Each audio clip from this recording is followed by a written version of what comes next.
পবিত্র মাটি এমন পবিত্র মাটি আমার নবীর রওজায়। তোমরা যদি যাও গো মদিনায়, তোমরা যদি যাও গো মদিনায়। ইয়া রাসূলুল্লাহ ইয়া হাবিবাল্লাহ, ইয়া রাসূলুল্লাহ ইয়া হাবিবাল্লাহ।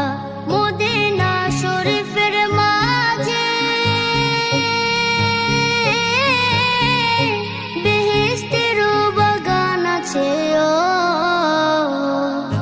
সেই বাগানে শুয়ে আছেন, সেই বাগানে শুয়ে আছেন প্যারা নবী মুস্তাফায়।